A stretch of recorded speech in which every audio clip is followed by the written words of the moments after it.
Assalamu alaikum, dear students. I am your teacher, Raja Tahir, teacher Government UPS Walra Mazoon Mawar. And this is class 6th, and the subject is English, and the topic is Musa Ali's camel. And we are reading this topic since couple of days. Today we will read and understand the rest portion of this chapter. And as we were talking about the bacterian camels, this is conversation between Dixit Dolma Sama and Musa Ali about the camels, especially bacterian camels found in this diskit, where a group of bacterian wild camels was present. Musa Ali is describing the characteristic features of this beautiful animal of the desert. तो मूसा अली इन सामा और इस डोलमा को इस camel के बारे में बता रही हैं. तो यहाँ here is some useful information regarding this bacterian camel. तो यहाँ पे लिखा हुआ है, the bacterian camel is originally a native of Mongolia, while it is called the Haptkai. However, it's also found in remote areas of the Gobi and Taklamakan deserts in Mongolia and China, where it was heavily hunted for its hide and meat. कहते हैं इसका मतलब ये होगा जो ये Bactrian camel है, ये एक्चुअली जो है ओरिजिनली है, ये मंगोलिया से आया है और मंगोलिया की ही स्पीशीज है, वहीं से ज़्यादा पाई जाती है. उसका जो ओरिजिन है वो मंगोलिया से ही है. तो वहाँ पे इस बैक्टीरियन कैमल को का नाम जो कहते हैं हफ्तकाई वहाँ पे उसको उनकी लैंग्वेज में बोला जाता है. तो थोड़ा सा हमें ये अजीब नाम लगेगा, लेकिन उनकी लैंग्वेज में इसका यही वहाँ पे इसको बोलते हैं. तो मगर ये अब इस ये बैक्टीरियन कैमल है, रिमोट एरियाज ऑफ जो गोबी है या टकलामाकन डेजर्ट जो है इन मंगोलिया, वहाँ पे भी ये पाया जाता है. और China, where it was heavily hunted, China में भी ये पाया जाता था और आज भी पाया जाता है. लेकिन वहाँ पे इसका जो शिकार हुआ करता था, काफ़ी शिकार इसका हुआ है वहाँ पे. एक तो इसकी जो मीट के पर्पज़ के लिए, इसका जो ये खाल वगैरह और इसका जो मीट है इसके लिए इसको शिकार किया जाता था. It is interesting to know that most of the transport across the Karakoram and Silk Route was on the double-humped bacterian camel because of its outstanding performance on the mountains and desert trails. यानी जो ये interesting ये दिलचस्पी की बात है कि जो काराकोरम का जो एरिया है, जो कोहिस्तानी एरिया है वो काराकोरम, तो वो और जो सिल्क रूट वहाँ से है, वहाँ पे जो ट्रांसपोर्टेशन होती थी चीज़ों की, वो ज़्यादातर इन्हीं ऊँटों के जो डबल हम्पड बैक्टीरिया इस कैमल है. तो हम्प जो उसके ऊपर जो ऊँट के ऊपर ये बना होता है, ये टीला जैसा, इसको हम्प बोलते हैं. तो मोस्टली ये जो ऊँट होते हैं इनमें एक हम्प होता है, लेकिन कुछ स्पीशीज ऑफ कैमल है which has two hump, double hump. Specially जो बैक्टीरियन कैमल है, तो इसमें दो हम्प्स है. आप यहाँ पे देख सकते हैं, देखिए यहाँ पे एक हम्प है, यहाँ पे दो हम्प है, लेकिन मोस्टली यूजुअली इनमें एक ही हम्प होता है. लेकिन जो बैक्टीरियन इसको डबल हम्प है, इसमें डबल हम्प होते हैं. कहते हैं कि ये जो सिल्क रूट वहाँ पे जो ट्रांसपोर्टेशन होती थी, तो ये इन्हीं जो बैक्टीरियन कैमल्स के इनमें अहम रोल अदा करते थे, क्योंकि इनकी जो परफॉर्मेंस रहती थी इन एरियाज़ में, क्योंकि ये specially design, all nature has designed them specially for these desert areas. इन एरियाज़ में बाकी जानवरों का इस तरह से चलना फिरना वगैरह आसानी से बड़ा मुश्किल है, क्योंकि इसमें इन कैमल्स में कुछ स्पेशल फीचर्स है नेचुरली, तो जो इन एरियाज़ को शूट करते हैं. एनीवे, तो कहते हैं कि इन एरियाज़ में ये बैक्टीरियन कैमल का जो डबल हम्पड है, काफ़ी इसने वहाँ पे ज़बरदस्त परफॉर्मेंस इसकी कोई काराकोरम में ट्रांसपोर्टेशन में रही है. The bacterian camel is one of the best prepared mammals for the harsh extremes of desert, faced with a scorching heat, chilling cold, and scarcity of food and water, and animals struggle for the wild. Haptikai faces all the odds. The camel can cover around 50 kilometers a day. کہتے ہیں جو bacterial camel ہے یہ جو ایک best prepared mammal ہے، کیونکہ یہ mammal دودھ دینے والا جانور ہے جسے ہم میمل کہتے ہیں، جو اس ایکسٹریم جو کیونکہ یہ جو ڈیزرٹس ہوتے ہیں ان میں کنڈیشنز ہوتی ہے کافی ایکسٹریمز ہوتی ہیں، ایکسٹریم یعنی کہ شدت کی کنڈیشنز ہوتی ہیں، یعنی ان میں جو ایک تو آپ کو زبردست ہیٹ کا سامنا کرنا پڑتا ہے اگر یہ ہاٹ ڈیزرٹ ہے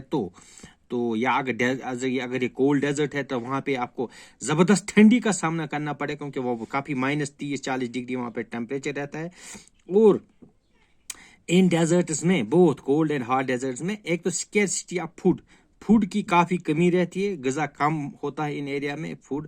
اور واٹر پانی بھی کم ملتا ہے خاص کر ہاٹ ڈیزرٹس میں. اینڈ جو میملز وہاں پہ ہے یعنی کہ جو یہ وہاں پہ جو مینی اینیملز ہیں، وہ کافی جو جانور وہاں اس ایریا میں رہتے ہیں کافی اسٹرگل کرتے ہیں ان چیزوں کی وجہ سے. تو یہ جو ہفتکائی ہے تو یہ جو بیکٹیرین کیمل ہے اس کو بھی ان سب چیزوں سے جوجھنا پڑتا ہے. تو یہ سب چیزیں یہ فیس کرنے میں سکشم ہے، تو اس میں یہ کیپیبلٹی ہے to face these harsh conditions of both hot and cold deserts. The camel can cover around 50 kilometers a day. ایک اونٹ ایک دن میں 50 کلومیٹر تک چل سکتا ہے کس میں؟ ڈیزرٹس میں. The camel's long narrow nostril and dense oil lashes efficiently prevent damage from sandstorms. It sweats and urinates little, thus prolonging resistance to thirst. In camels میں ایک اور جو پراپرٹی ہے، ایک کیپیبلٹی ہے، ایک کریکٹرسٹک فیچر یہ بھی ہے کہ ان کے جو ایک میں نے آپ کو پہلے بھی تھا کہ یہ خاص ڈیزائنڈ ہوتے ہیں، خاص ان کا جو باڈی اسٹرکچر ہے یہ نیچر نے اس کو اسی حساب سے بنایا ہے. تو ان میں ایک اور کیپیبلٹی ہے، ایک تو ان کے جو ناسٹرلز نتھن نہیں ہوتے ہیں یعنی کہ زن یمن اس نکویر ونان چھ یمن مز یا یم أچھ چھ أچھن پٮ۪ٹھ یم آئی لیشز چھ پٮ۪ٹھ کَنۍ یم آسان چھ یم أچھر وال آسان چھ یم چھ بڑ گٔنۍ آسان، زبردست گٔنۍ چھ آسان یمن یم نستہِ منٛز وال تہِ تہٕ بیٚیہِ أچھن پٮ۪ٹھ یم أچھر وال یم پٮ۪ٹھ بڑ زبردست گٔنۍ چھ آسان. تو امہِ سۭتۍ چھِ گژھان کٲم، یہِ چھِ یِمن بچاوان کیٚمۍ نِش ییٚمہِ ساتہٕ یِم سینڈ سٹارمز یِوان چھِ یِمن ریگِستانس منٛز یعنی کہ سیٚکہِ طوٗفان چھِ یِوان، گردِ غُبار چھُ وۄتھان، طوٗفان چھُ وۄتھان اَتہِ تہٕ یِمن چھِنہٕ اَتھ أچھ منٛز گژھان یہِ سٮ۪کھ وٮ۪کھ یہِ کینٛہہ، یِم چھِ ہٮ۪کان یہِ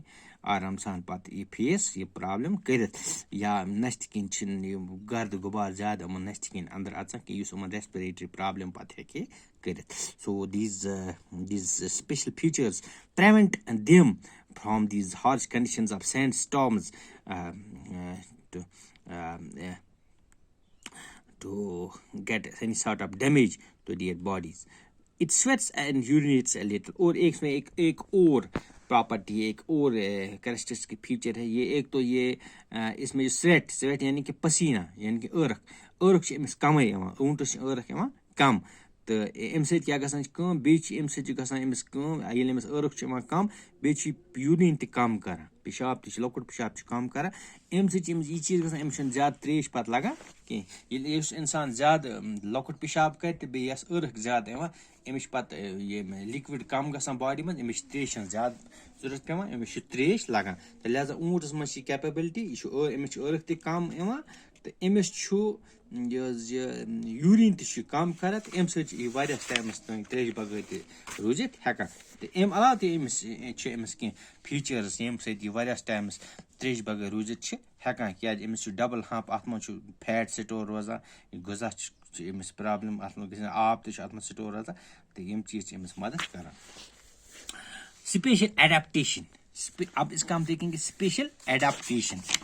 کیسے ایڈاپٹ مینز ہو گیا کہ آپ کسی کوئی اینیمل کسی خاص ایریا میں کس طرح اپنے آپ کو ایڈاپٹ کرتا ہے، یعنی کہ اس ایریا میں رہنے کے لیے وہ مینٹلی فزیکلی یہ تیار ہوتا ہے اور اس جو وہاں پہ جو کنڈیشنز ہے ان کو ایکسیپٹ کرتا ہے اور ان کنڈیشن میں جو جینے کی صلاحیت اس میں پرابلم پیدا ہوتی ہے، ان کو ہم ایڈاپٹیشن کہتے ہیں. تو کچھ اسپیشل ایڈاپٹیشن اس کیمل کی کیا ہے ہم دیکھیں گے. سنو show snowshoe effect prevents sinking in sand as the body weight rests on sole pads with only front ends of the hooves touching the ground. ایک اور اسپیشل فیچر اس میں ہے کیونکہ ریگستان جو ریتیلا ایریا ہے اس میں چلنا تھوڑا دشوار ہوتا ہے ایک باقی اینیملس کے لیے کافی مشکل، لیکن اس کے جو پاؤں ہوتے ہیں، اس کے جو شوز ہوتے ہیں، یہ سنو شو اس کو جو پیٹرن ہے، یہ جو گروز اس کے جو شوز اس کے یہ جو اس کے جو یتھ پڈر ونان چھ، یم پڈر ایت کن ڈیزائن بنے نیچرن کہ یہ چھو اس امیک یس یہ سول بنم یہ تہ امیک اس بتم ٹپ بتم سائڈک یہ پیڈ امیک یہ تل پوت یم سات یہ اونٹ پکان سول پیڈ اونلی فرنٹ اینڈس اس بتم سائڈ یہ یم جو ہاو تہ اس بتم سائڈ یہ گراؤنڈس ٹچ کران تم سائڈ یہ پتم روزان ایرس مز تھوڑا تو ام سۭتۍ کیٛاہ چھِ گژھان کٲم ام سۭتۍ چھُ یہِ زب آرام سان یُس اتھ سیٚکلِس اتھ أمِس چھُنہٕ یہِ اتھ یہِ چھُنہٕ اتھ سیٚکِس منٛز دباونہٕ یِوان کینٛہہ أمِس چھِ أمۍ سٕنٛدۍ کھۄر چھِ یِتھ ڈِزاین کٔرِتھ خۄدایَن قُدرتن کٔرمٕتۍ کہ یہِ چھُنہٕ اتھ سیٚکہِ ہٕنٛدِس اتھ منٛز ڈُبِتھ گژھان کینٛہہ یہِ چھُ آرام سان امہِ سیٚکہِ پیٚٹھۍ پکان تِکیٛازِ أمِس چھِ أمۍ سٕنٛدۍ کھۄر چھِ very much different from other animals. وہ تو ہوگا یہ گو مس بیاکھ فیس مس مدد کران پتہ ات سیک مز تیز تیز پکنس. دویم چیز چھ long legs allow the camel to travel great distance easily. بیٚیہِ چونکہ اونٹس چھ آسان زنگ واریاہ زیچھ واریاہ تھوٚد چھ آسان یہ امہ سۭتۍ چھ أمِس مدد کران ییٚلہِ یہ چھ زیچھ زیچھ لانگ تراوان تہٕ امہ سۭتۍ چھُ یہِ جلدی جلدی واریاہ ڈسٹینس کڑان واریاہ فٲصلہٕ تیز تیز چھُ پکان ات یتھ ریگستانس مز. بیاکھ سپیشل فیچر چھِ أمِس thick callous knees protect the joints when the animal lies down. یُس ییٚمِس یُس یہِ مچہِ یِم کُٹھۍ أکِس یِم ہاوٕ یِم موٚٹۍ موٚٹۍ کُٹھۍ تہٕ زیٖٹھۍ کُٹھۍ موٚٹۍ یِم زیٖٹھۍ کُٹھۍ یِمن جوینٹس چھِ گژھان أمِس کٲم یہِ چھُ یِمن مدد کران ییٚمہِ ساتہٕ یہِ اونٹ بیٚہوان چھُ پتھر ییٚمہِ ساتہٕ یہِ اونٹ پتھر بیٚہوان چھُ یہِ چھُ أمِس پتھر بیٚہنس منٛز مدد کران چونکہ اونٹس وٕچھو تُہۍ اونٹس چھُ یہ ہسا یہ أمِس چھُ یہِ أکِس دۄن جاین بینڈ گژھان یہِ زنگ تُہۍ وٕچھو ییٚمہِ جایہِ چھِ أمِس یہِ وٕچھتو ییٚتہِ چھِ أمِس یہِ گوٚو اکھ یہِ گوٚوس اکھ جوینٹ تہٕ یہِ گوٚوس بیاکھ جوینٹ پتہٕ چھِ أمِس پٮ۪ٹھ کَنۍ ہُہ بیاکھ جوینٹ ییٚمہِ ساتہٕ یہِ اونٹ پتھر بیٚہوان چھِ یہِ چھِ ایٖتِس پٮ۪ٹھ آسان بِہِتھ گوٚو ایٖژ ہنا چھِ توتہِ باڈی نِش تھوٚد آسان تہٕ یہِ چھِ أمِس بڑٕ سپیشل فیٖچر چھِ أمِس یہِ تہٕ یہِ چھِ أمِس یہِ پتھر بیٚہنس منٛز مدد کران تہٕ یہِ ہسا یہِ آرام سان چھِ کۄٹھٮ۪ن پٮ۪ٹھ پتھر ہٮ۪کان بِہِتھ. Sama, it is so great to see the camel cop clinging to Musa Ali. Sama چھِ وَنان دَپان یہِ چھُ بڑٕ زبردست یہِ اونٹ سُنٛد یہِ بچہِ یُس چھُ یہِ چھُ أمِس موسا علیس کلس پٮ۪ٹھ کھسان یہِ چھِ أمِس گِنٛدان یہِ چھِ أمِس بڑٕ شاندار تہٕ چھُ أمۍ سُنٛد رشتہٕ أمِس سۭتۍ. Musa Ali ووٚتھُس واپس. I have many times tried to find a camel's mother so that the camel can join its herd because I take it as my moral duty. Dolma, it's so happy with you. It treats you as its mother. یہ پریو اَسہِ اوٚتانۍ اور راتھ کہِ یہِ چھُ وَنان موسا علی چھُ وَنان أمِس مےٚ کَرے واریاہ پھِرِ کوٗشِش کہِ بہٕ نِمن یُس یہِ اونٹ بچہِ چھِ نِمن بہٕ پننہِ ماجہِ سمکھاون بہٕ یہِ چھُ چھُٹہٕ گوٚمُت پننہِ ماجہِ یتھ جُنڈس منٛز تہٕ مگر چوٗنٛکہِ میٛٲنۍ چھِ یہِ اخلٲقی ڈیوٹی مگر بہٕ ہیوٚکُس نہٕ اتھ منٛز کامیاب گٔمٕتۍ وٕنہِ گوٚوُس نہٕ بہٕ اتھ منٛز کامیاب کینٛہہ. The most notable feature of the bacterian camel is its two humps. یُس یہِ بیکٹیریَن کیمل چھُ آسان یُس ساروی کھۄتہٕ موسٹ نوٹسیبل یُس نُمایاں یُس أمِس منٛز خصوٗصیت چھِ باقیو اونٹو نِش سُہ چھِ أمِس چھِ ڈبل ہمپ یِتھ کٔنۍ یہِ گوٚو اکھ ہمپ زٕ ہمپ أمِس چھُ بیکٹیریَن أمِس چھُ ڈبل ہمپ زٕ ہمپ چھِ أمِس. At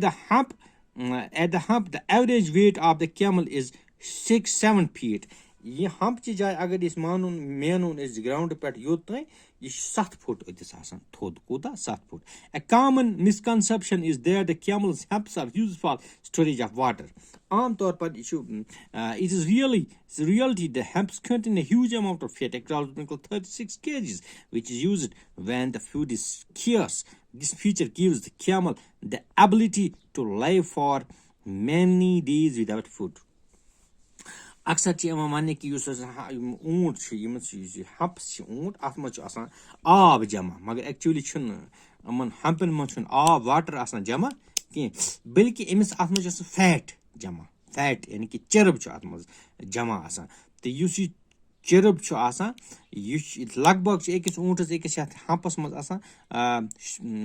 30 کِلوٗ چرٕب چھُ آسان یَتھ منٛز جمع تہٕ یہِ کیٛاہ چھُ یہِ کَتھ چھُ لگان یہِ ضوٚرتھ یہِ چرٕب یہِ چھُ یُس یہِ فیٹ چھُ اَتھ منٛز جمع آسان یِمن ہمپن منٛز یہِ چھُ ییٚمہِ ساتہٕ أمِس کیونکہِ اوٗنٹ چھُ ہٮ۪کان لگ بگ 10-13 دۄہن ہیٚکہِ یہِ کمہِ 40 دۄہن تام ہیٚکہِ یہِ ہسا یہِ کھٮ۪ن چٮ۪ن بغٲر زنٛدٕ روٗزِتھ وجہ چھُ آسان یِہوے تِکیازِ یُس أمِس یہِ ہمپس منٛز یُس فیٹ چھُ آسان یہِ چھُ پتہٕ یِہوے گژھان وارٕ کنزیوٗم تِکیازِ ییٚلہِ نہٕ باڈی اگر نہٕ یورٕ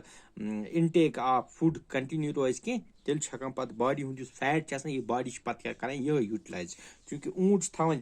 رِزٲرو ییٚتھۍ منٛز یہِ فیٹ تہٕ یہِ چھُ لگان أمِس پتہٕ تتھ ییٚلہِ أمِس غذا بنہِ واریاہس ٹایمس کینٛہہ یہِ چھُ یِہوے فیٹ چھُ پتہٕ أمِس باڈی منٛز استعمال گژھان اینرجی خٲطرٕ بہرحال ساما nowadays one hardly finds harmony between man and animal. It seems that two cannot coexist. Encroaching upon the animal world deprives the animal world of their habitat. Every now and then we hear about a tiger killing a man and a man killing a bear. ساما چھِ وَسان واپس یہِ دَپان ہے یُس رِشتہٕ وٕچھ نہٕ مےٚ جانورن تہٕ اِنسانن یہِ چھُ بڑٕ یوٗنیٖک کہِ موسا علی تہٕ أمِس ییٚلہِ وٕچھ أمِس یہِ وایلڈ بیکٹیریَن کیمل وٕچھ أمِس سۭتۍ یُتھ یہِ رِشتہٕ ہارمونی میٖنٕز بڑٕ خوشی اکھ أکِس سۭتۍ روزُن بڑٕ خوش اخلٲقی سان خوش مزاجی سان وِدآوُٹ اینی ٹینشن اکھ أکِس سۭتۍ تہٕ اَتھ منٛز وٕچھ مےٚ أمِس موسا علیَس تہٕ أمِس کیمل کاپس درمیان وٕچھ مےٚ رِشتہٕ بہٕ ہسا گٔیَس بڑٕ حٲران تِکیازِ چوٗنکہِ دُنیاہس منٛز چھُنہٕ آز یُتھ اینِمل تہٕ ہیوٗمن اینِمل اِنسانن تہٕ جانورن درمیان یُتھ رِشتہٕ کینٛہہ تِکیازِ اِنسانن کٔر کٲم أمۍ کٔر اینکوریجمنٹ أمۍ ژٔٹۍ جنگل أمۍ کٔرۍ کٲشِر پٲٹھۍ أمۍ سٕنٛدۍ یُس ہیبِٹیٹ چھُ آسان نیچرل یِمن وایلڈ اینِمل أمۍ کٔرۍ أمۍ ختم تہٕ اَمہِ سۭتۍ کیاہ گوٚو کٲم اَمہِ سۭتۍ چھِ دۄہے أسۍ نِوٕز خبرٕ بوزان ہے فلٲنۍ جایہِ ہسا موٗر صحن ہسا کھیوٚو اِنسان صحن مور اِنسان تہٕ یا چھِ أسۍ بوزان اِنسانن مور ہاپُت تہٕ یِمے خبرٕ چھِ یِوان مگر یِژھ رِلیشنہ چھِنہٕ نظرِ گژھان آز کینٛہہ یُس أمِس موسا علیَس تہٕ أمِس کیملس درمیان چھُ یعنی کہِ اینِمل ہیوٗمن رِلیشن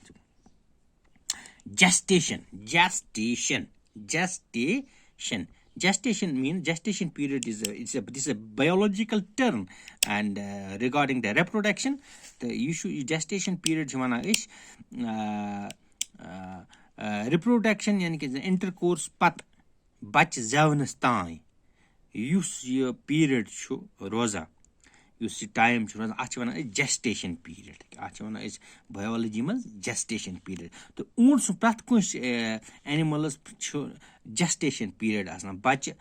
پٲدٕ کرنہٕ کۭتِس ٹایمس منٛز چھُ أمِس بچہِ پٲدٕ ہٮ۪کان یہِ کٔرِتھ تہٕ تتھ چھِ وَنان أسۍ جسٹیشن پیٖریڈ تہٕ پرٛٮ۪تھ اِنسانس چھُ پنُن جسٹیشن پیٖریڈ 9 رٮ۪تھ آسان یِتھٕے کٔنۍ چھِ باقین اینِملن پنُن جسٹیشن پیٖریڈ تہٕ یُس یہِ اوٗنٹس چھُ کیملس چھُ پنُن جسٹیشن پیٖریڈ کوتاہ 2 پٮ۪ٹھ 15 رٮ۪تن تانۍ گوٚو 2 پٮ۪ٹھ 15 رٮ۪تن تانۍ چھُ أمِس جسٹیشن پیٖریڈ ییٚمہِ پتہٕ چھُ دِوان یہِ سنگل بٔرٕتھ أمِس چھُ اکھ بچہِ زٮ۪وان أمِس چھِنہٕ کچہِ ہٕنٛدۍ پٲٹھۍ 4, 5, 6 بچہِ زٮ۪وان کینٛہہ ہوٗنۍ سٕنٛدۍ پٲٹھۍ 4, 5, 8 بچہِ اَکی ساتہٕ زٮ۪وان کینٛہہ تہٕ موسٹلی چھِ موسٹ پرٛابیبلی چھِ ییٚمِس یُس اوٗنٹس چھُ بچہِ زٮ۪وان اکھ بچہِ سُہ تہِ چھُ أمِس زٮ۪وان کر 2 پٮ۪ٹھ 15 رٮ۪تہِ پتہٕ یُتھ چھُ أمِس جسٹیشن پیٖریڈ تہٕ لایف سپین یُس چھُ کٲشِر پٲٹھۍ اوٗنٹ چھُ روزان زِنٛدٕ اوٗنٹس چھُ جو ایوریج یُس وٲنٛس چھُ اوٗنٹس یہِ چھِ 40 ؤری کٔژ 40 ؤری okay then it is status مطلب گوٚو أمِس پریزنٹ پُزِشن کیاہ چھِ کتھ پُزِشن پٮ۪ٹھ چھُ وٕنکیٚنس یہِ اوٗنٹ یُس یہِ بیکٹیریَن کیمل چھُ أمِس کیاہ چھُ وٕنکیٚنس پریزنٹ سٹیٹس پریزنٹ پُزِشن کیاہ چھِ أمِس پریزنٹ پُزِشن چھِ أمِس گۄڈنیتھٕے چھِ انڈینجٲرڈ یُس یہِ بیکٹیریَن کیمل یہِ چھُ endangered are those animals which are facing the threat of extinction تم جانور یِم کٲشِر پٲٹھۍ جو خطرے کی کگار پر پہنچ گئے ہیں جو ختم ہونے کی کگار پر ختم یِمن ہٕنٛز نمبر یِمن ہُنٛد تعداد واریاہ کم آسہِ بچامُت تمن چھِ وَنان أسۍ اِنڈینجٲرڈ سپیٖشیٖز تہٕ واریاہ جانوَر چھِ تِم یِم اِنڈینجٲرڈ سپیٖشیٖز مِثال براوُن بِیَر چھُ سنو ٹایگر چھُ وایِٹ ٹایگر چھُ یا یِتھَے کٔنۍ چھُ مارکھوڈ چھُ یِتھَے کٔنۍ چھُ مسک ڈیر چھُ یِتھَے کٔنۍ چھُ ہانگُل چھُ یِم چھِ آمٕتۍ دِنہٕ اِنڈینجٲرڈ یِتھَے کٔنۍ چھِ دُنیاہَس منٛز واریاہ جانوَر یِمَن کہِ اِنڈینجٲرڈ یِمَن زَن یِہٕنٛز تعداد واریاہ کَم گٔمٕژ چھِ تہٕ وۄنۍ یِم دِنہٕ اِنڈینجٲرڈ قرار تہٕ لہذا چھِ یِمَن تَتھ لِسٹَس منٛز چھِ یِمَن رٲچھ تھاوٕنۍ زبردست زیادَے پَہَن رٲچھ تھاونہِ تِکیٛازِ یِم گٔژھۍ نہٕ ٹوٹلی نیستہٕ نابوٗدٕے گژھٕنۍ کینٛہہ تہٕ تِم جانوَر یِمَن ہُنٛد تعداد واریاہ کَم چھُ وۄنۍ روٗدمُت تہٕ یِم ختم گژھنَس تیار چھِ تِمَن چھِ وَنان أسۍ اِنڈینجٲرڈ سپیٖشیٖز تہٕ اَتھ چھُ اَکھ باضٲبطہٕ اَکھ لِسٹ بَنٲیِتھ آسان اَمہِ باپَتھ چھِ یہِ ہسا یہِ اَکھ رٮ۪ڈ ڈاٹا بُکٕس چھِ یا باقٕے چھِ یَتھ منٛز یِمن لِسٹ چھُ تہٕ یِمن چھِ یِوان پَتہٕ رٲچھ راوَٹھ دُنیا پنٛنہِ اَتھ لیولہِ پٮ۪ٹھ کَرنہِ تہٕ اوٗنٹ تہِ چھُ یُس یہِ بیکٹیریَن کیمل یہِ چھُ أتھۍ اِنڈینجٲرڈ سپیٖشیٖز منٛز یِوان وٕنکٮ۪نَس گوٚو یہِ former wide range of this species has been dramatically reduced due to competition with domestic herds, particularly for water. Acha. The formerly wide range of this species has been dramatically reduced. You see, bacteria, double-humped bacterial camel چھُ أمۍ سُنٛد تعداد چھُ بَڑٕ واریاہ کَم گوٚمُت reduce چھُ أمۍ سُنٛد تعداد گوٚمُت تِکیٛازِ چوٗنٛکہِ آبٕچ کٔمی چھِ زیادٕ گژھان یا رَچھنَس دوران چھِ یِم تھوڑا پرٛابلِم کَران یِمَن پرٛابلِم کیٛاہ چھِ یِمَن یِہٕنٛز چوٗنٛکہِ باقٕیَن یُس یہِ کَمپِٹِشَن چھُ پَتہٕ لَگان مےٚ دۄہ کھۄتہٕ دۄہ چھِ مِثال وَنان أسۍ ہے نٔے قٕسٕم یِم اوٗنٹ چھِ کِنہٕ آز چوٗنٛکہِ ساینس اینٛڈ ٹیکنالجی ہُنٛد دور چھُ آز چھِ نٔے بریٖڈِنٛگ چھِ یِوان نٔے یہِ چھِ یِوان تہٕ پَتہٕ چھِ پرٛٮ۪فَر کَران یِتھ کٔنۍ مِثال اَسہِ اوس آسان کٲشِر گاو وٕنیُک تانٮ۪تھ تہٕ اَکثر ٲسۍ زیادٕ کٲشِر گاوَے رَچھان چوٗنٛکہِ پَتہٕ آیہِ جٔرسی آیہِ چوٗنٛکہِ جٔرسی آیہِ پَتہٕ آیہِ باقٕے یِم ساینٹِفِک بریٖڈٕس یِم چھِ یِمَن بَیولجِکَل بریٖڈِنٛگ کٔرِتھ یِم نٔے سپیٖشیٖز آسٕنۍ پَتہٕ لٔگۍ لوٗکھ پرٛٮ۪فَر کَرٕنۍ نہ ہُہ چھُ دِوان وۄنۍ زیادٕ دۄد تہٕ کٲشِر گاو وارٕ لَجہِ وۄنۍ یِم کٲشِر گاو تہِ ختم گژھنہٕ وۄنۍ یِہٕنٛز جاے نی یِمو جٔرسی گاوو تہٕ یِتھَے کٔنۍ چھُ یِم ڈبل ہمپٹ یِم بیکٹیریَن کیمل چھِ یِہٕنٛز جاے تہِ نی یِمو باقٕے وارٕ تہٕ تَوَے آو وۄنۍ یہِ ہسا یہِ اِنڈینجٲرڈ قرار چھُ وۄنۍ اِنڈینجٲرڈ کیٹگری منٛز تہٕ there is Musa Ali. The population of the Bactrian camel is also declining currently. The Bactrian camel is found only in Mongolia, China, and Ladakh, Nubra, and the number of wild Bactrian camel is a few thousand worldwide. However, the encouraging thing in Nubra is that it is increasing in number.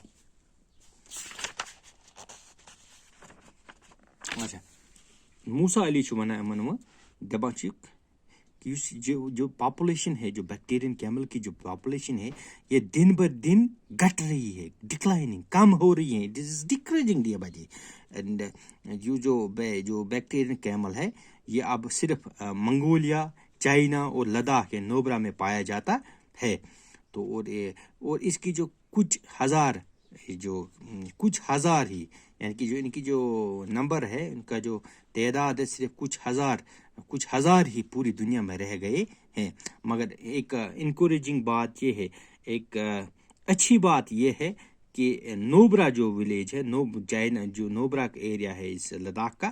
اس میں اس کا جو number ہے اس بیکٹیرین camel کا یہ دن بہ دن بڑھ رہا ہے یہ ایک اچھا شگن ہے ایک اچھی بات ہے for the species of for the survival and sustenance of the species of this double-humped Bactrian camel in Ladakh, Nubra.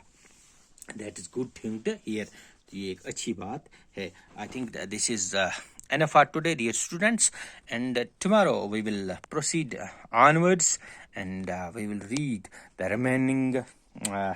portion of this chapter. And till then, it is goodbye from me. And this is your teacher Raja Tahir. I would like to advise you wear masks if you need to go outside your homes Actually, it is better to remain in your homes, inside your homes, in order to keep yourselves safe. But if any sort of an emergency you need to go outside your homes, remember to wear masks, and you wash your hands couple of times with Savlon, Dettol, or Lifebuoy. If you don't have these things, you can wash your hands with common soap also, and use hand sanitizers couple of times a day, in order to keep away this deadly coronavirus, and which will ultimately help you to remain safe,